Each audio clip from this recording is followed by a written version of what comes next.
ഇതിലേറ്റവും സ്നേഹമുള്ളവരെ, നമ്മുടെ കർത്താവ് നമ്മളെ ഇന്ന് നയിക്കുന്നത് നമ്മുടെ സ്വർഗാരോഹണ തിരുനാളിലേക്കാണ്. നമുക്കതിൻ്റെ ചെറിയ ചില ഉൾക്കാഴ്ചകൾ, ഒരു ചെറിയ 2 ചിന്തകൾ പങ്കുവെച്ചുകൊണ്ട് നമ്മുടെ ആശീർവാദം സ്വീകരിക്കും. സ്വർഗാരോഹണം. നമ്മൾ ഈ തിരുനാളിൽ നമുക്കറിയാം, 40 ദിവസം ഉത്ഥാനത്തിന് ശേഷം നമ്മുടെ കർത്താവ് ശ്ലീഹന്മാരോടൊപ്പമായിരുന്ന് അവരോടൊപ്പം ഭക്ഷണം കഴിച്ച്, ബൈബിൾ അതാണ് പഠിപ്പിക്കുന്നത്, 40 ദിവസം ഉത്ഥാനത്തിന് ശേഷം നമ്മുടെ കർത്താവ് ശിഷ്യന്മാരോടൊപ്പം അപ്പം മുറിച്ചു എന്ന് പറഞ്ഞാൽ കുർബാന ചൊല്ലി അവൻ അവരോടൊപ്പം ഭക്ഷണം കഴിച്ചു. അവർക്ക് ദൂത് നൽകി ദൈവരാജ്യത്തെക്കുറിച്ച് അവരെ പഠിപ്പിച്ചു. ദൈവരാജ്യത്തെക്കുറിച്ച് 40 ദിവസം ഈശോ പഠിപ്പിച്ചുകൊണ്ടിരുന്നു. അതാണ് നടപടി പുസ്തകം അഥവാ അപ്പോസ്തല പ്രവർത്തനങ്ങൾ 1-ാം അധ്യായത്തിൻ്റെ 3-ാമത്തെ വാക്യം വായിക്കാമോ? അപ്പോസ്തല പ്രവർത്തനങ്ങൾ 1-ാം അധ്യായത്തിൻ്റെ പീഡാനുഭവത്തിന് ശേഷം 40 ദിവസത്തേക്ക് യേശു അവരുടെ ഇടയിൽ പ്രത്യക്ഷനായി ദൈവരാജ്യത്തെക്കുറിച്ച് പഠിപ്പിച്ചു. അങ്ങനെ അവൻ അവർക്ക് വേണ്ടത്ര തെളിവുകൾ നൽകിക്കൊണ്ട് ജീവിക്കുന്നവനായി പ്രത്യക്ഷപ്പെട്ടു. അതായത് കർത്താവ് അതിനുശേഷം സ്വർഗത്തിലേക്ക് ആരോഹണം ചെയ്യുന്ന സംഭവമാണ് നമ്മൾ മനസ്സിലാക്കുന്നത്. നാളെ കഴിഞ്ഞിട്ട് സ്വർഗാരോഹണ തിരുനാളാണ്. ഈ 40 ദിവസം കഴിഞ്ഞിട്ട് 40-ാം ദിവസം കർത്താവ് സ്വർഗത്തിലേക്ക് ആരോഹണം ചെയ്തു. അപ്പോൾ ഇത് കേൾക്കുമ്പോൾ നമ്മുടെ മനസ്സിലേക്ക് വരുന്നത് സ്വർഗം ഇങ്ങ് മുകളിൽ ഏതോ ഒരു സ്ഥലം, വേറൊരു പ്രപഞ്ചം, വാനമേഘങ്ങളിൽ കർത്താവ് ആ ദേശത്തേക്ക് അങ്ങ് പോയി. ഇതാണ് നമ്മുടെ മനസ്സിലൊരു ചിന്ത എങ്കിൽ ബൈബിൾ പഠിപ്പിക്കുന്നത് സൂക്ഷ്മതയോടെ ശ്രദ്ധയോടെ നമ്മൾ കേട്ടാൽ നമുക്കത് മനസ്സിലാകും. ഇത് വേറൊരു സ്ഥലത്തേക്ക് പോയ കാര്യമല്ല, മറിച്ച് സ്വർഗാരോഹണം എന്നാൽ എന്താണ് എന്ന് നമ്മൾ മനസ്സിലാക്കണം. ഇത് അല്പം ഗഹനമായ കാര്യമാണ്. എന്നാൽ നമ്മളതിനെ ശ്രദ്ധയോടെ വീക്ഷിച്ചാൽ നമുക്ക് വലിയ ഒരു ആത്മീയ രഹസ്യം തുറന്നു കിട്ടും. നമ്മുടെ ജീവിതത്തിൽ ഒരുപാട് നമുക്ക് കൃപകൾ വർഷിക്കാൻ അത് കാരണമാകും. ഹല്ലേലൂയ, ഹല്ലേലൂയ. സ്നേഹത്തോട് പറഞ്ഞേ ഹല്ലേലൂയ, ഹല്ലേലൂയ. ഉറക്കെ പറഞ്ഞേ ഹല്ലേലൂയ, ഹല്ലേലൂയ. യേശുവിൻ്റെ സ്വർഗാരോഹണത്തിൻ്റെ അർത്ഥം എന്താണെന്ന് അറിയണമെങ്കിൽ യേശുവും മറിയം മഗ്ദലേനായുമായുള്ള കൂടിക്കാഴ്ച ഒന്ന് പരിശോധിച്ചാൽ മതി. ശ്രദ്ധിക്കണേ. ഈശോയുടെ സ്വർഗാരോഹണത്തിൻ്റെ രഹസ്യം എന്താണെന്ന് നമുക്കറിയണമെങ്കിൽ ഈശോയും മഗ്ദലേന മറിയവും തമ്മിലുള്ള ആ ഒരു കൂടിക്കാഴ്ചയുണ്ട്. നമ്മൾ വായിക്കുന്നത് യോഹന്നാൻ്റെ സുവിശേഷത്തിൻ്റെ 20-ാം അധ്യായം അതിൻ്റെ 15 മുതലുള്ള വാക്യങ്ങളൊന്ന് വായിക്കാമോ? യോഹന്നാൻ്റെ സുവിശേഷം 20-ാം അധ്യായത്തിൻ്റെ. യേശു അവളോട് ചോദിച്ചു, സ്ത്രീയെ, എന്തിനാണ് നീ കരയുന്നത്? നീ ആരെയാണ് അന്വേഷിക്കുന്നത്? നമുക്ക് ഈ സംഭവം അറിയാം. മറിയം മഗ്ദലേന ശവകുടീരത്തിൻ്റെ അടുത്ത് വന്ന് ഇങ്ങനെ കരഞ്ഞുകൊണ്ട് നിൽക്കുകയാണ്. നോക്കുമ്പോൾ കല്ലറ തുറന്നു കിടക്കുന്നു, ഡെഡ് ബോഡി അകത്തില്ല. അവൾ വാവിട്ട് കരയാൻ തുടങ്ങി. അപ്പോൾ ഈശോ വന്ന് പ്രത്യക്ഷനായി പുറകിൽ നിന്നുകൊണ്ട് അവളോട് ചോദിക്കുകയാണ്, സ്ത്രീയെ, നീ എന്തിനാണ് കരയുന്നത്? ആരെയാണ് അന്വേഷിക്കുന്നത്? നല്ല ചോദ്യമാണ്. ഈശോയോട് എന്താണ് അവൾ മറുപടി പറഞ്ഞത്? അത് തോട്ടക്കാരനാണെന്ന് വിചാരിച്ച് അവൾ പറഞ്ഞു, പ്രഭോ, അങ്ങ് അവനെ എടുത്തുകൊണ്ട് പോയെങ്കിൽ എവിടെ വെച്ചു എന്നോട് പറയുക. അതായത് അവൾക്ക് യേശുവാണെന്നത് മനസ്സിലായില്ല. ഇത് ഈശോ ആണ് നിൽക്കുന്നതെന്ന് മനസ്സിലാകാതെ തോട്ടക്കാരനാണെന്ന് കരുതി അവൾ ചോദിക്കുകയാണ്, അങ്ങാണ് അവനെ എടുത്തുകൊണ്ട് പോയതെങ്കിൽ ഇങ്ങനെ തിരിച്ചു തരണം, ഞാൻ അവനെ എടുത്തുകൊണ്ട് പോയിക്കൊള്ളാം. ഈ പെണ്ണെന്താ പറയുന്നതെന്ന് നോക്കിയേ. അവൾ പറയുന്നത് ഒരു ഡെഡ് ബോഡി, 1 ദിവസം പഴക്കമായ ഡെഡ് ബോഡി അവൾ ചുമന്നുകൊണ്ട് പൊക്കോളാന്ന്. അതും പാട്ടവിളക്കം കത്തിച്ചുകൊണ്ട് വെളുപ്പിനെ 4 മണിക്ക് വന്നേക്കുക. സാധാരണ 4 മണിക്ക് നമ്മളൊക്കെ സെമിത്തേരിയുടെ അടുത്ത് പോകാറില്ല. ഈ പെണ്ണ് ഈ വിളക്ക് കത്തിച്ചുകൊണ്ട് ചെന്നിട്ട് പറയുകയാണ്, ദേ ഈ ഡെഡ് ബോഡി അന്നേരം ഞാൻ എടുത്തുകൊണ്ട് പോയിക്കോളാം. ഉടനെ ഈശോ എന്താ മറുപടി പറയുന്നത്? യേശു അവളെ വിളിച്ചു, മറിയം. യേശു അവളെ വിളിച്ചു, മറിയം. ഈ ഒരൊറ്റ വിളിയിൽ പെട്ടെന്ന് ആഹ്ലാദത്തോടെ അവൾ ഈശോയെ തിരിച്ചറിഞ്ഞു. ഇതാരാ നിൽക്കുന്നേ? എൻ്റെ കർത്താവാണ്. ഹല്ലേലൂയ, സ്നേഹത്തോടെ ഹല്ലേലൂയ. ഉദ്ധിതനായ കർത്താവിനെ തിരിച്ചറിഞ്ഞിട്ട് അവൾ വിളിക്കുകയാണ്, റബ്ബോനി. എൻ്റെ അർത്ഥം ഗുരു, എൻ്റെ ഗുരുവേ. അപ്പോൾ ഈശോയെ അടുത്ത് നിൽക്കുക. സ്വാഭാവികമായിട്ട് ശ്രദ്ധിക്കണം, ഇനിയുമാണ് നമ്മൾ സ്വർഗാരോഹണത്തിൻ്റെ രഹസ്യത്തിലേക്ക് പ്രവേശിക്കുന്നത്. അവൾ പഴയതുപോലെ ഈശോയോടടുത്ത് യാത്ര ചെയ്ത ഒരു ശിഷ്യയാണ് മറിയം മഗ്ദലേന. ഈശോയുടെ കൂടെ നടന്ന അനേക സ്ത്രീകളുണ്ട്. ആ ശിഷ്യകളോട് ചേർന്ന് നടന്ന ഒരാളാണ് മറിയം മഗ്ദലേന. ഓട്ടോമാറ്റിക്കലി മറിയം മഗ്ദലേനായുടെ മനസ്സിലേക്ക് ഈ അടുത്ത് വന്ന് നിൽക്കുന്ന ഗുരുവിനെ കണ്ടപ്പോൾ എന്താ തോന്നിയെന്നറിയാമോ? അവനെ കയറി ഒന്ന് കെട്ടിപ്പിടിക്കണം. പിന്നീട് നമ്മൾ കാണുന്നുണ്ട്, ഈ ശിഷ്യന്മാരൊക്കെ അവൻ്റെ കാൽപാദത്തിങ്കിൽ കെട്ടിപ്പിടിച്ച് അവനെ ആരാധിച്ചു എന്ന് മത്തായിയുടെ സുവിശേഷത്തിൽ പറയുന്നുണ്ട്. അവനെ കെട്ടിപ്പിടിച്ച് ആരാധിച്ചു എന്ന് പറഞ്ഞാൽ അവരുടെ ജീവിതത്തിൻ്റെ സങ്കടങ്ങളെല്ലാം മാറിപ്പോയ സമയമാണ്. ഉദ്ധിതനെ കണ്ടു, എൻ്റെ യേശുവിനെ കണ്ടു. അവനെ ഇങ്ങനെ കെട്ടിപ്പിടിക്കണം. ഉടനെ ഈശോ എന്താ മറുപടി പറഞ്ഞത്? യേശു പറഞ്ഞു, നീ എന്നെ തടഞ്ഞു നിർത്താതിരിക്കുക, എന്തെന്നാൽ ഞാൻ പിതാവിന്റെ അടുത്തേക്ക് ഇതുവരെയും കയറിയിട്ടില്ല. യോഹന്നാൻ 20:17 പറയുന്ന വചനമാണ്, നീ എന്നെ തടയരുത് എന്ന് പറഞ്ഞാൽ നീ എന്നെ തുടരുത്, നീ എന്നെ സ്പർശിക്കരുത്. കാരണം ഞാൻ ഉറങ്ങിയ പിതാവിൻ്റെ അടുക്കലേക്ക് കയറിപ്പോയിട്ടില്ല. മക്കളെ ശ്രദ്ധിക്കണേ. ഈശോ പറഞ്ഞു, നീ എന്നെ തുടരുത്. അതെന്നാ പെണ്ണായതുകൊണ്ടാണോ പറഞ്ഞേ തുടരുതെന്ന്? കാരണം തോമാസ് ലീഹായോട് ഇതേ ഉദ്ധിതനായ ഈശോ എന്നാ പറഞ്ഞെന്നറിയാവോ? തോമസേ, ബാ, നീ എൻ്റെ വിലാവിൽ കൈവയ്ക്ക്, തൊട്, നീ എൻ്റെ മുറിവിൽ വിരല് ഇട്. തോമാസ് ലീഹായോട് പറഞ്ഞു തൊട്, മറിയം മഗ്ദലേനോട് പറഞ്ഞു തൊടരുത്. എന്താ ഇത് തമ്മിലുള്ള വ്യത്യാസം? ഇതാണും പെണ്ണും ആയതുകൊണ്ടാണോ? അല്ല. പ്രിയപ്പെട്ടവരെ, സുവിശേഷം വളരെ പ്രധാനപ്പെട്ട ഒരു രഹസ്യം നമ്മളെ പഠിപ്പിക്കുകയാണ്. ശ്രദ്ധിച്ചിരിക്കണം. സുവിശേഷം നമ്മളെ പഠിപ്പിക്കുന്ന പാഠം എന്താണെന്ന് അറിയാമോ? സ്വർഗാരോഹണത്തിൻ്റെ സുന്ദരമായൊരു പാഠമാണ്. അതാണ്, പിതാവിൻ്റെ പക്കലേക്ക് അവൻ കയറിപ്പോകണം.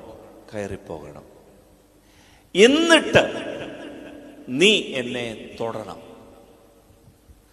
അപ്പോഴാണ് യഥാർത്ഥത്തിൽ യേശു ക്രിസ്തുവിൻ്റെ സാന്നിധ്യം നമുക്ക് അനുഗ്രഹമായി മാറുക. ഹല്ലേലൂയ, ഹല്ലേലൂയ, ഹല്ലേലൂയ, ഹല്ലേലൂയ. പ്രിയപ്പെട്ടവരെ ശ്രദ്ധിക്കണമേ, പിതാവിൻ്റെ സന്നിധിയിലേക്ക് കയറിപ്പോയ യേശു, പിതാവിൻ്റെ വലതുഭാഗത്ത് ചെന്ന യേശു, അവൻ്റെ വലതുവശത്തെ ഇടമുണ്ടല്ലോ, ആ ഇടത്തിൽ നിന്നുകൊണ്ട് ലോകത്തെ അനുഗ്രഹിക്കുന്ന യേശുവിനെ എത്തിപ്പിടിച്ചാൽ, തൊട്ടാൽ, പിന്നീട് പ്രിയപ്പെട്ടവരെ എല്ലാം ഒരു അനുഗ്രഹമായി മാറും. Hallelujah, hallelujah. ഇത് വളരെ പ്രധാനപ്പെട്ട ഒരു ആത്മീയ പാഠമാണ്. സ്വർഗാരോഹണം നമ്മുടെ ആത്മീയ ജീവിതത്തിൽ വളരെ അനുഗ്രഹകരമായൊരു വെളിപാടാണ്. കാരണം എന്താണെന്നറിയാമോ? ഭൂമിയിൽ ജീവിച്ചിരുന്നപ്പോൾ, ശ്രദ്ധിക്കണേ, ഭൂമിയിൽ ജീവിച്ചിരുന്നപ്പോൾ യേശു ക്രിസ്തുവിനെ അവർ തൊട്ട ഒരു രീതിയുണ്ട്. യേശു ഗലീലിയിൽ, ജെറുസലേമിൽ, ആ ദേശത്ത് മാത്രം ജീവിച്ചിരുന്ന സമയത്ത് ഭൗമികമായി അവരെ തൊട്ട ഒരു രീതിയുണ്ട്. മാനുഷികമായ കാഴ്ചപ്പാടിൽ യേശുവിനെ കണ്ട ഒരു രീതിയുണ്ട്. യേശു പറയുകയാണ്, ഇനിമേൽ എൻ്റെ ശിഷ്യരെ, എൻ്റെ മക്കളെ, നിങ്ങൾ എന്നെ ആ തൊടിയിലല്ല ഇനി വേണ്ടത്. മാനുഷികമായ ഒരു കാഴ്ചപ്പാടിലല്ല ക്രിസ്തുവിനെ കാണേണ്ടത്, മറിച്ച് പിതാവുമായിട്ടുള്ള സാമീപ്യത്തിൽ നമ്മൾ കാണണം. കാരണം അവന്റെ ദൈവത്വത്തെയാണ് എൻ്റെ പ്രിയപ്പെട്ടവരെ നമ്മൾ ഇനി സ്പർശിക്കേണ്ടത്. ഹല്ലേലൂയ, ഹല്ലേലൂയ, ഹല്ലേലൂയ, ഹല്ലേലൂയ. അതുകൊണ്ടാണ് 2 കൊറിന്തോസ് 5-ാം അധ്യായം 16-17 വാക്യങ്ങളിൽ പൗലോസ് ശ്ലീഹ വ്യക്തമായി അത് എഴുതുന്നുണ്ട്. കൊറിന്തോസിലെ 2-ാം ലേഖനം, സഭയ്ക്ക് എഴുതിയ 2-ാം ലേഖനം 5-ാം അധ്യായം 16-17 വാക്യം. അതിനാൽ ഇപ്പോൾ മുതൽ ഞങ്ങൾ ആരെയും മാനുഷികമായ കാഴ്ചപ്പാടിൽ വീക്ഷിക്കുന്നില്ല. ഒരിക്കൽ ഞങ്ങൾ മാനുഷികമായ കാഴ്ചപ്പാടിൽ ക്രിസ്തുവിനെ വീക്ഷിച്ചിരുന്നെങ്കിലും ഇനി ഒരിക്കലും അങ്ങനെ ചെയ്യുകയില്ല. അതായത് പൗലോസ് ശ്ലീഹ പറയാണ്, ഒരിക്കൽ ഞങ്ങൾ ക്രിസ്തുവിനെ കണ്ടത് ഈ ലോകത്ത് ജീവിച്ച ഒരു ക്രിസ്തുവിൻ്റെ ഒരു ശൈലിയിലാണ്. ഞങ്ങൾ മാനുഷികമായ കാഴ്ചപ്പാടിൽ ക്രിസ്തുവിനെ കണ്ടിരുന്നു. പൗലോസ് ശ്ലീഹ പറയാണ്, ഞങ്ങൾ ഇനി അവനെ അങ്ങനെയല്ല കാണുന്നത്. അടുത്ത വചനം, ക്രിസ്തുവിലായിരിക്കുന്നവൻ പുതിയ സൃഷ്ടിയാണ്, ആ. പഴയത് കടന്നുപോയി, ഇതാ പുതിയത് വന്നു കഴിഞ്ഞു. അതായത് പുതിയ ഒരു ജനുസ് സൃഷ്ടിക്കപ്പെട്ടു. ശ്രദ്ധിക്കണേ, യേശു ക്രിസ്തുവിന്റെ സ്വർഗാരോഹണം എന്ന് പറയുന്നത്, എൻ്റെ പ്രിയപ്പെട്ടവരെ, അവന്റെ മാനുഷിക അവസ്ഥയിൽ നിന്ന് അവൻ ഉയർന്ന് ഉയർന്ന് ഉയർന്ന് പിതാവിന്റെ വലതുഭാഗത്ത് അവനെത്തി. അതുകൊണ്ടാണ് മറിയം മഗ്ദലേനയോട് പറഞ്ഞത്, നീ എന്നെ തുടരുത്, ഞാൻ എൻ്റെ പിതാവിൻ്റെ അടുത്തേക്ക് കയറിപ്പോകട്ടെ.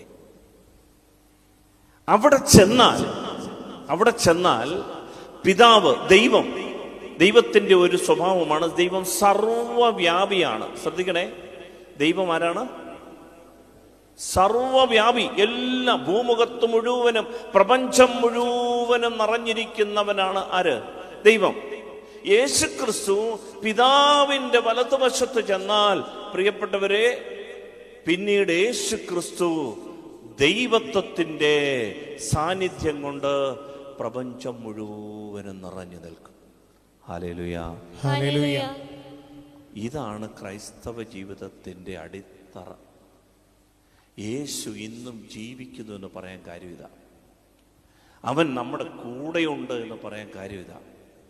ഈ പ്രപഞ്ചം മുഴുവനും യേശുമയമാണെന്നും അവനിലൂടെയാണ് സകലതും സൃഷ്ടിക്കപ്പെട്ടതെന്നും അവനെ കൂടാതെ ഒന്നും ഉണ്ടായിട്ടില്ലെന്നും അവനെ കൂടാതെ ആർക്കും രക്ഷയില്ലെന്നും പറയാൻ കാര്യം, എൻ്റെ പ്രിയപ്പെട്ടവരെ, ഈ സ്വർഗാരോഹണമാണ്. യേശുക്രിസ്തു പിതാവിന്റെ വലതുവശത്തേക്ക് ഉയർത്തപ്പെട്ടു. ഇനി പിതാവിനോടൊപ്പം മാത്രമേ നമുക്ക് അവനെ സ്പർശിക്കാൻ പറ്റൂ. അതുകൊണ്ടാണ് യേശു ഒരു പ്രവാചകനല്ല, ഒരു മനുഷ്യസ്നേഹി മാത്രമല്ല, ഒരു നല്ല മനുഷ്യനല്ല, ഒരു മാതൃകാ ജീവിതം നയിച്ച് കടന്നുപോയ ഒരു ഗുരുവല്ല, മറിച്ച് അവൻ ദൈവമാണ് എന്ന് പറയാൻ കാര്യം. ഹല്ലേലൂയ, സ്നേഹത്തോട് പറഞ്ഞേ ഹല്ലേലൂയ, ഹല്ലേലൂയ. പ്രിയപ്പെട്ടവരെ, അതുകൊണ്ടാണ് യേശു ക്രിസ്തുവിന്റെ ഈ സ്വർഗാരോഹണത്തിൽ വിശ്വസിക്കുമ്പോൾ നമ്മൾ പിതാവിനോടൊപ്പമുള്ളവന്റെ സാന്നിധ്യത്തെയാണ് തൊടുന്നത്. ഇതിനാണ് സ്വർഗാരോഹണം. ഇതൊരു എത്തിപ്പിടിക്കലാണ്. ഇതിൻ്റെ മാനുഷികമായ ഭാവമാണ് സഭ. യേശുവിൻ്റെ മൗതിക ശരീരം സഭ ലോകം മുഴുവനും പരന്നു കിടക്കുന്നതിൻ്റെ കാര്യം എന്താണെന്നറിയാമോ? പിതാവിനോടൊപ്പം അവനെത്തി, അവൻ സ്വർഗത്തിലേക്ക് കയറി. ഈ പിതാവിന്റെ സാമീപ്യം, സർവവ്യാപിയായ പിതാവിന്റെ സാന്നിധ്യം, ദൈവത്തിന്റെ സാന്നിധ്യം ഈ പ്രപഞ്ചം മുഴുവനുമുണ്ട്. അതുകൊണ്ട് യേശുക്രിസ്തുമയമാണ് ഈ പ്രപഞ്ചം മുഴുവൻ എന്ന് പറഞ്ഞാൽ അവന്റെ സാന്നിധ്യമാണ് സഭ. പ്രപഞ്ചം മുഴുവനും ഈ സഭയുടെ സാന്നിധ്യമുണ്ട്, യേശുക്രിസ്തുവുണ്ട്. അതുകൊണ്ടാണ് നമ്മൾ പ്രാർത്ഥനയിൽ, നമസ്കാരത്തിൽ പാടും, കർത്താതന്നോടു സംസാരിക്കേണ്ടും അവരെല്ലാം സഭയുൾ പൂകട്ടെ ഇതാ താനതിൽ മേവിടുന്നു എന്ന് പറഞ്ഞ കർത്താവിനോട് സംസാരിക്കേണ്ടുന്നവര് ഇനി എവിടെ പ്രവേശിക്കണം? സഭയുടെ ഉള്ളിൽ പ്രവേശിക്കട്ടെ.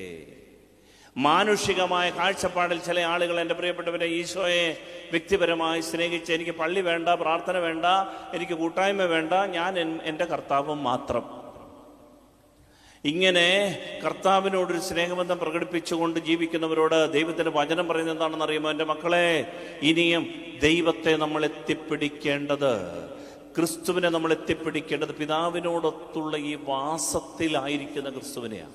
എങ്കിൽ മാത്രമേ ഈ സർവ്വവ്യാപിയായ പ്രപഞ്ചം മുഴുവൻ നിറഞ്ഞു നിൽക്കുന്ന ക്രിസ്തുവിനെ നമുക്ക് അനുഭവിക്കാൻ പറ്റും.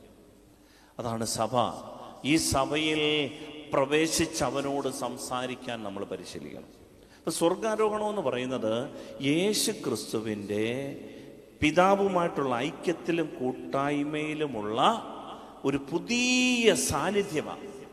പ്രിയപ്പെട്ടവർ ശ്രദ്ധിക്കണമേ, നമ്മുടെ ജീവിതത്തിൽ നമ്മൾ വ്യക്തിപരമായ നമ്മുടെ ഭക്താഭ്യാസം കൊണ്ട് യേശു ക്രിസ്തുവിനോട് വ്യക്തിപരമായ ഒരു സ്നേഹമൊക്കെ പുലർത്തി ജീവിക്കുന്നവരുണ്ട്. അവർക്ക് കുമ്പസാരം വേണ്ട, കുർബാന വേണ്ട, ഈ സാക്രമെന്റ്സ് ഒന്നും വേണ്ട, ഭജനം വേണ്ട, സഭയുടെ കൂട്ടായ്മ വേണ്ട, ഞാൻ എൻ്റെ വഴിയിൽ ഞാൻ വീട്ടിൽ ഇരുന്ന് പ്രാർത്ഥിച്ചോളാം, ദൈവം കേട്ടോളൂ. എന്നാൽ ബൈബിൾ പഠിപ്പിക്കുന്നത്, സഭ പഠിപ്പിക്കുന്നത്, എൻ്റെ പ്രിയപ്പെട്ടവരെ, യേശുക്രിസ്തുവിൻ്റെ പുതിയ ഒരു സാമീപ്യം, ഒരു പുതിയ ജനുസ്, അവനെ നമ്മൾ പുതിയ ഒരു തരത്തിലാണ് സമീപിക്കേണ്ടത്. എന്ന് പറഞ്ഞാൽ എൻ്റെ പിതാവ്, അവൻ്റെ പിതാവുമായിട്ടുള്ള ഐക്യത്തിലാണ് അവൻ. രണ്ടാമത്തെ ഈ പുത്രൻ, തൃത്വത്തിലെ രണ്ടാമത്തെ ആളായ പുത്രൻ തമ്പുരാൻ പിതാവുമായിട്ടുള്ള ഐക്യത്തിലായി. അതാണ് സ്വർഗാരോഹണം. ആ സ്വർഗാരോഹണത്തിൽ ഒരു പുതിയ ജനുസാണത്.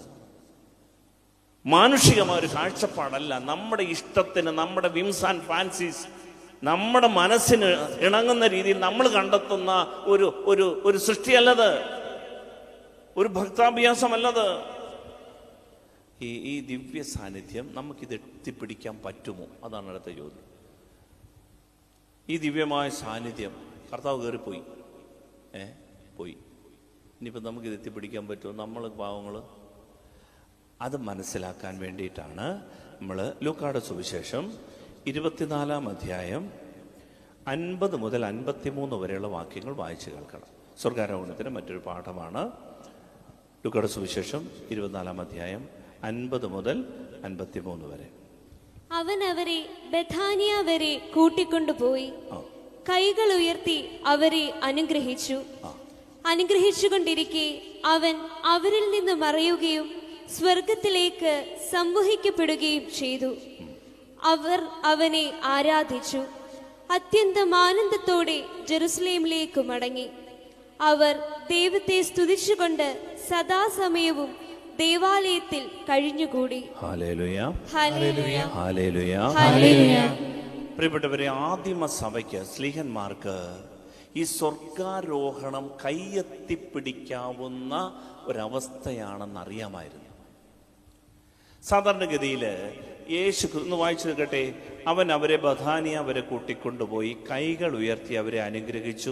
അനുഗ്രഹിച്ചുകൊണ്ടിരിക്കെ അവൻ അവരിൽ നിന്നും മറയുകയും സ്വർഗത്തിലേക്ക് സംവഹിക്കപ്പെടുകയും ചെയ്തു. അപ്പോൾ അവർ നോക്കിക്കൊണ്ടിരിക്കുമ്പോൾ കർത്താവ് പൊങ്ങി പൊങ്ങി പൊങ്ങി പൊങ്ങി മേഘങ്ങൾക്കിടയിലേക്ക് മറഞ്ഞു പോയി.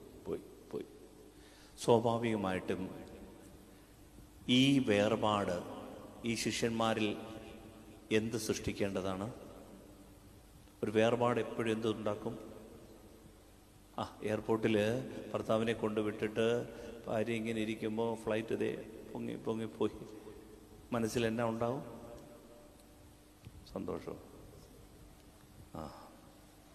എന്നാ പിന്നെ എനിക്കൊന്നും ചെയ്യാൻ പറ്റില്ല.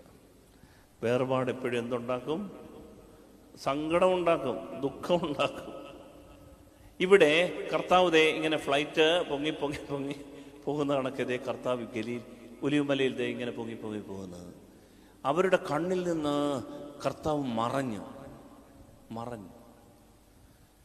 സ്വാഭാവികമായിട്ട് ഈ ശിഷ്യന്മാർ വാവിട്ട് കരയേണ്ട, കർത്താവേ 40 ദിവസം ഞങ്ങളുടെ കൂടെ നടന്ന് കുർബാന ചൊല്ലി ഞങ്ങളുടെ കൂടെ നടന്ന് ഞങ്ങളെ പഠിപ്പിച്ച് ദൈവവചനം പഠിപ്പിച്ച് ദൈവരാജ്യത്തെക്കുറിച്ച് പ്രസംഗിച്ച് ഞങ്ങളുടെ കൂടെ നടന്നിട്ട് ദേ പോവാണോ നീ? വേദന ഉണ്ടാകേണ്ട വേദന. എന്നാ ബൈബിൾ എന്താ എഴുതിയിരിക്കുന്നേ? അടുത്ത വചനം എന്താ എഴുതിയിരിക്കുന്നത്? അവർ അവനെ ആരാധിച്ചു അത്യന്തം ആനന്ദത്തോടെ ജെറുസലേമിലേക്ക് മടങ്ങി. അത്യന്തം ആനന്ദത്തോടെ എന്ന് പറഞ്ഞ ഈ ശിഷ്യന്മാർ ഈ മലയിൽ നിന്ന് തുള്ളിച്ചാടി സന്തോഷത്തോടെ തിരിച്ചു വരുന്നേ. കർത്താവ് പോയി കഴിഞ്ഞപ്പോൾ തുള്ളിച്ചാട്ടം. എൻ്റെ പ്രിയപ്പെട്ടവരെ, എന്തുകൊണ്ടാണ് ഈ സ്ലീഹന്മാര് ഈ സാധാരണഗതിയിൽ സങ്കടപ്പെടേണ്ട, സാധാരണഗതിയിൽ ഇവരുടെ ജീവിതത്തിന്റെ വിഷമങ്ങൾ എന്നേക്കുമായി അവർക്ക് ഒരു വിടവാങ്ങലാണ്, അവരെ പരിഭ്രാന്തരാക്കേണ്ട, അവരെ ദുഃഖഭാവമുള്ളവരെ കാണേണ്ടതാ, പക്ഷേ അവരെ വേദനിപ്പിക്കേണ്ട ഈ സംഭവം അവരെ സന്തോഷിപ്പിച്ചു. സ്വർഗാരോഹണം അവർക്കൊരു സന്തോഷത്തിന്റെ കാരണം കൊടുത്തു. എന്താണെന്നറിയാമോ കാര്യം? കാരണം അവൻ ഉയർന്നു പൊങ്ങി നിൽക്കുന്ന ഈ അപ്പൻ്റെ വലതുവശം, ദൈവത്തിൻ്റെ വലതുവശം, ഈ ഇടമുണ്ടല്ലോ, ഇവർക്ക് കൈയെത്തി തൊടാവുന്ന സ്ഥലമാണ്. ഹല്ലേലൂയാ, ഹല്ലേലൂയാ, ഹല്ലേലൂയ. ഇതാണ് യേശുക്രിസ്തുവിൻ്റെ പുതിയ സാന്നിധ്യത്തെ അവർക്ക് അനുഭവിക്കാൻ പറ്റിയെന്ന് പറയുന്നത്. അതുകൊണ്ടാണ് അവർ സന്തോഷത്തോടെ പിന്നീട് ധൈര്യത്തോടെ ലോകമെങ്ങും സുവിശേഷം അറിയിച്ചത്. എൻ്റെ പ്രിയപ്പെട്ടവരെ, ശ്രദ്ധിക്കണമേ. ഈ ദൈവ സാന്നിധ്യം, യേശു സാന്നിധ്യം കൈയെത്തി തുടർന്ന ആളുകൾക്ക് മാത്രമേ ഈ ഭൂമിയിൽ യേശു സാക്ഷികളായിട്ട് ജീവിക്കാൻ പറ്റും. Hallelujah, hallelujah. ഈശോയുടെ സാന്നിധ്യം ഉണ്ടല്ലോ, ഇങ്ങനെ കൈയെത്തി തൊടാൻ പറ്റുന്ന, അവർക്കറിയായിരുന്നു ഈശോ പോയിട്ടില്ല, ഞങ്ങളുടെ കൂടെ ഉണ്ട്. ഈശോയുടെ സാന്നിധ്യം, പരിശുദ്ധാത്മാവിന്റെ സാന്നിധ്യം, ഒരു പുതിയ ആത്മാവിന്റെ സാന്നിധ്യം ഞങ്ങളുടെ കൂടെ ഉണ്ട്. അതാ അവർക്ക് വലിയ സന്തോഷമായി. ഇതൊരു പുതിയ ജനുസ, ഒരു പുതിയ ഒരു പ്രസൻസാണ്. ഈ പ്രസൻസ് എൻ്റെ പ്രിയപ്പെട്ടവരെ ഈ മനുഷ്യർ എൻജോയ് ചെയ്ത്. ഹല്ലേലൂയ, സ്നേഹത്തോട് പറഞ്ഞേ ഹല്ലേലൂയ. അതുകൊണ്ടാണ് അവർ തുള്ളിച്ചാടി എന്ന് പറഞ്ഞാൽ ഇത് സ്ഥായിയായ ഒരു ആനന്ദത്തിന്റെ അഭിഷേകമാ. ഇപ്പൊ രണ്ട് കാര്യങ്ങളാ പറഞ്ഞത്. ഒന്ന്, സ്വർഗാരോഹണം എന്ന് പറഞ്ഞാൽ യേശുക്രിസ്തു ഇങ്ങനെ ഉയർന്ന് നിൽക്കുന്ന ഒരു സ്പേസ് ഉണ്ട്. അതൊരു സ്പേസിനേക്കാൾ ഒരു അവസ്ഥയാണ്. അത് പിതാവിൻ്റെ വലതുവശമാണ്. അതെനിക്ക് തൊടാവുന്ന ഇടമാണ്. അവിടെ ഞാൻ എത്തിപ്പിടിക്കണം എന്ന് പറഞ്ഞാൽ ഇത്രയേ ഉള്ളൂ. യേശുക്രിസ്തുവിനെ ഉയർത്തണം, യേശുക്രിസ്തുവിൻ്റെ ദൈവത്വത്തെ ഉയർത്തണം. അവിടെ സ്വർഗാരോഹണങ്ങൾ നടക്കും. എൻ്റെ ജീവിതം കൊണ്ട് യേശുക്രിസ്തുവിനെ ഞാൻ ഉയർത്തി നിർത്തണം. അപ്പൻ്റെ വലതുവശത്ത് അവനുണ്ട് എന്ന് പ്രഘോഷിക്കണം. യേശുവിൻ്റെ സാന്നിധ്യം, എൻ്റെ പ്രിയപ്പെട്ടവരെ, യേശുവിൻ്റെ സാന്നിധ്യം നമ്മൾ ഉയർത്തണം. ഇതിന്റെ പേരാ സ്വർഗാരോഹണം. അപ്പോൾ അവന്റെ സാന്നിധ്യം ഉയർന്നു നിൽക്കുന്നിടത്ത് ദൈവത്തിന്റെ സാന്നിധ്യം പ്രപഞ്ചം മുഴുവനും, സർവ്വവ്യാപിയായ ദൈവം നിറഞ്ഞു നിൽക്കുന്നത് കൊണ്ട് യേശുവിന്റെ സാന്നിധ്യം പ്രപഞ്ചം മുഴുവനും നിറയും. അതാണ് സ്വർഗാരോഹണം ഒരു വിടുതലിന് കാരണമാകുന്നത്. അവന്റെ സാന്നിധ്യത്തിൽ, പുതിയ സാന്നിധ്യത്തിൽ നമ്മൾ ആനന്ദിക്കും. ഹല്ലേലൂയ, സ്നേഹത്തോടെ ഹല്ലേലൂയ, ഹല്ലേലൂയ. രണ്ട്, അവന്റെ ഈ പുതിയ സാന്നിധ്യത്തെ കുറിച്ച് നല്ലൊരു ബോധ്യം ഉണ്ടാകണം, ഉറച്ച ബോധ്യം. അത് ആനന്ദത്തിൻ്റെ സാന്നിധ്യമാണ്. ആ സാമീപ്യത്തിൽ നമുക്ക് സ്ഥായിയായ ആനന്ദമുണ്ടാകും. ഇതാണ് സ്വർഗാരോഹണം. ഇത് ഒരല്പം ഗഹനമായി തോന്നിയേക്കാം, പക്ഷെ വീണ്ടും വീണ്ടും നമ്മൾ കേൾക്കുമ്പോൾ നമുക്ക് മനസ്സിലാകും, കർത്താവേ, ഈ ദിവ്യ സാമീപ്യം എനിക്ക് എത്തിപ്പിടിക്കാവുന്ന ഒരു സാമീപ്യമാണ്. ഇതിൻ്റെ വ്യത്യാസം എന്താണെന്നറിയാമോ?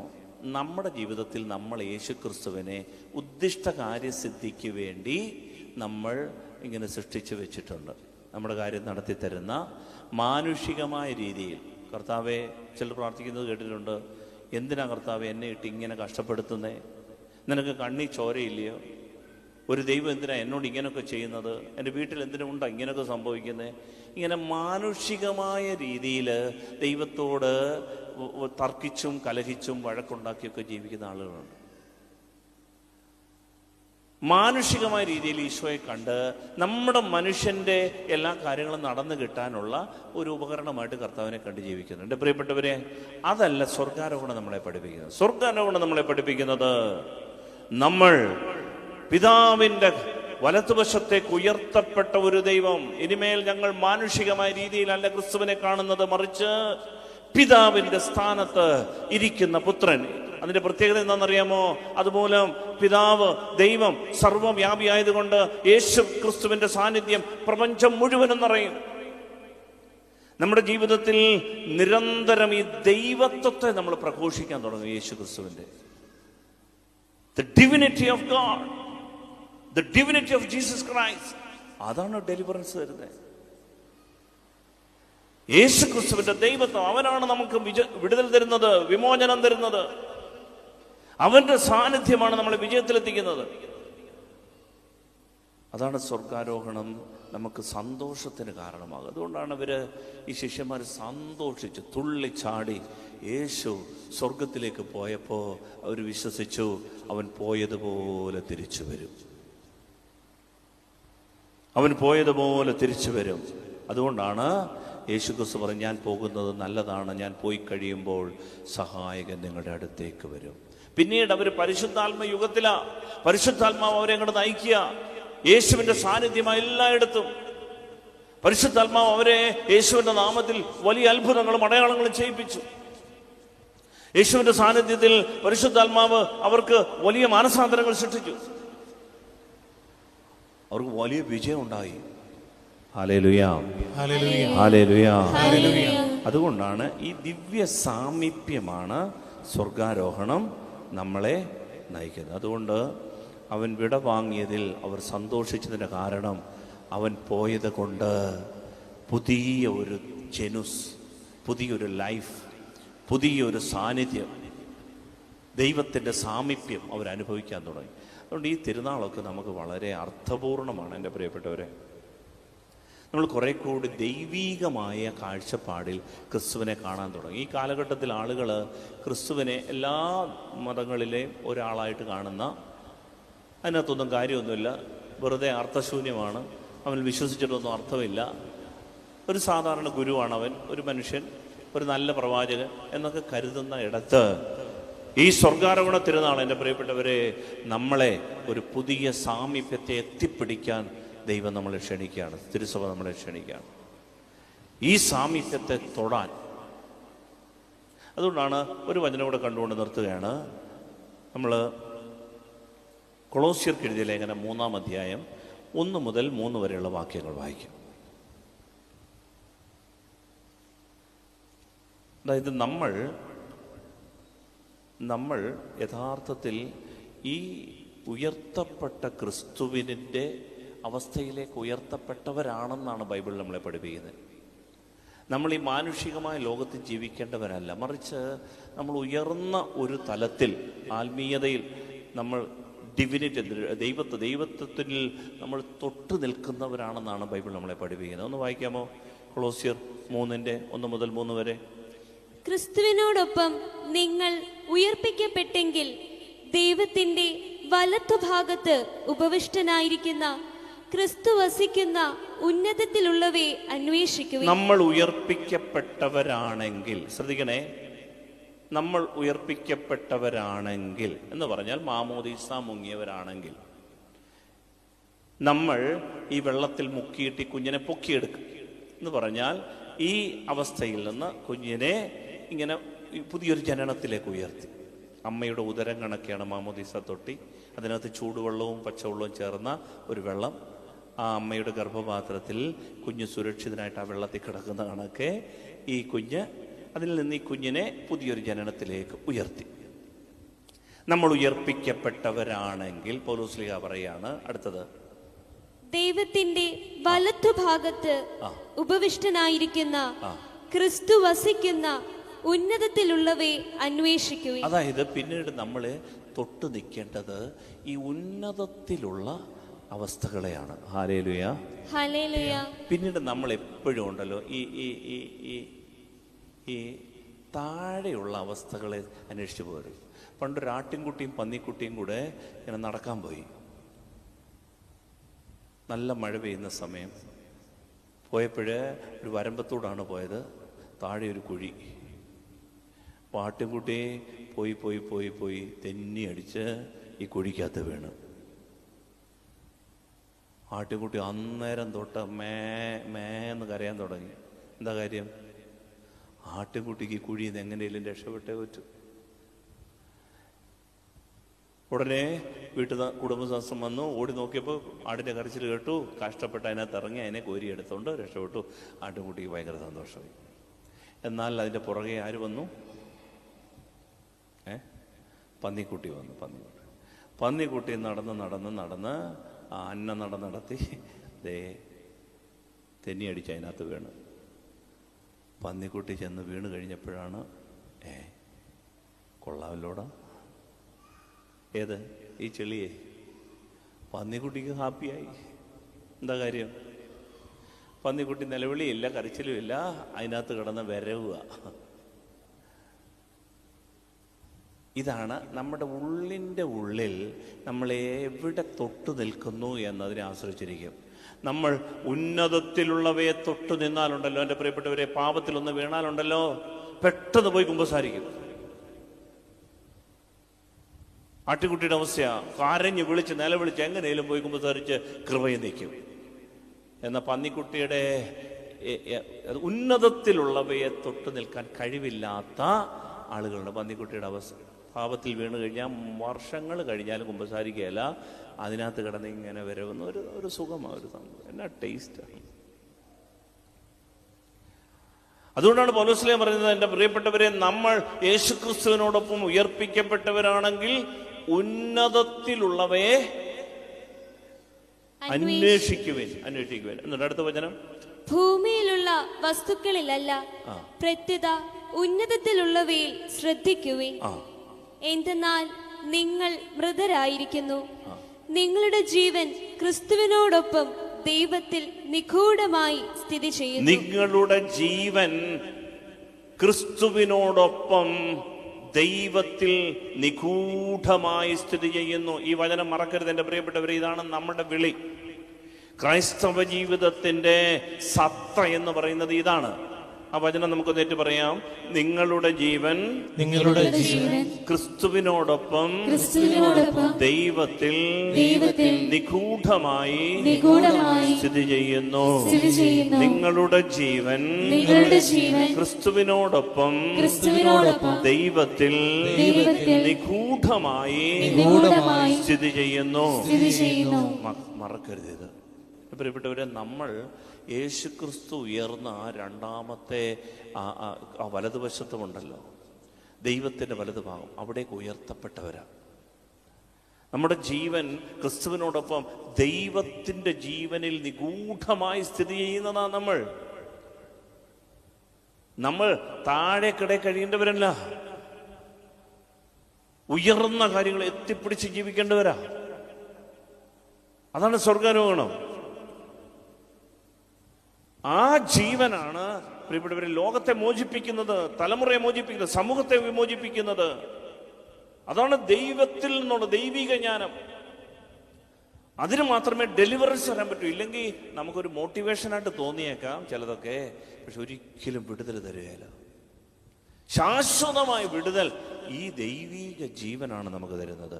ഹല്ലേലൂയാ, ഹല്ലേലൂയാ, ഹല്ലേലൂയാ. ഇതാണ് നമ്മുടെ ക്രിസ്തീയ സാക്ഷാത്കാരം. നമ്മുടെ ക്രിസ്തീയ ജീവിതത്തിൻ്റെ സത്ത എന്ന് പറയുന്നത് യേശു ക്രിസ്തു മാനുഷിക രീതിയിൽ നിന്ന് ഉയർന്ന് ദൈവത്തിൻ്റെ വലതുഭാഗത്താണ് ഇരിക്കുന്നത്. നമ്മൾ അതിനെ അന്വേഷിക്കണം, എപ്പോഴും അതിനെ അധ്വാനിക്കണം, അതിനെ എത്തിപ്പിടിക്കണം, അതിനെ തൊട്ട് നിൽക്കണം. അപ്പോൾ പ്രപഞ്ചത്തിൽ മുഴുവനും യേശു സാന്നിധ്യമുള്ളത് കൊണ്ട്, കാരണം ദൈവത്തിൻ്റെ സാന്നിധ്യം പ്രപഞ്ചം മുഴുവനുമുണ്ട്, സ്വാഭാവികമായിട്ടും ക്രിസ്തുവിൻ്റെ സാന്നിധ്യം പ്രപഞ്ചം മുഴുവനുമുണ്ട്. നമുക്ക് ഈ പ്രപഞ്ചത്തെ നിയന്ത്രിക്കാനാവും, നമുക്ക് ഈ പ്രപഞ്ചത്തെ നേരിടാനാവും, ഈ പ്രപഞ്ചത്തിൻ്റെ വെല്ലുവിളികളെ നേരിടാനാവും, ഈ പ്രപഞ്ചത്തിൻ്റെ ശക്തിയെ നമുക്ക് കൈപ്പിടിയിൽ ഒതുക്കാൻ പറ്റും. എൻ്റെ പ്രിയപ്പെട്ടവരെ, അതാണ് യേശു ക്രിസ്തു നമ്മെ വിളിച്ചിരിക്കുന്നത്. ഇത് തിരിച്ചറിയാൻ നമ്മൾ എന്നും മാനുഷികമായ ലെവലിൽ കർത്താവേ അഡ്മിഷൻ തരണേ, ജോലി തരണേ, 10 സെന്റ് സ്ഥലം തരണേ, അയർലൻഡിലേക്ക് കയറാൻ IELTS പാസ്സാക്കണേ. ഇങ്ങനെ മാനുഷികമായ ലെവലിൽ കണ്ടുകൊണ്ടിരിക്കരുത്. ഇതൊരു ദൈവത്തിൻ്റെ തെരഞ്ഞെടുപ്പാണ്. നമ്മളെ ദൈവം വിളിച്ചിരിക്കുന്നത് മനുഷ്യരാകാനുള്ള വിളിയാണ്, ദൈവങ്ങളാകാനുള്ള വിളിയാണ്. ഹല്ലേലൂയ. സ്നേഹത്തോടെ ഹല്ലേലൂയ.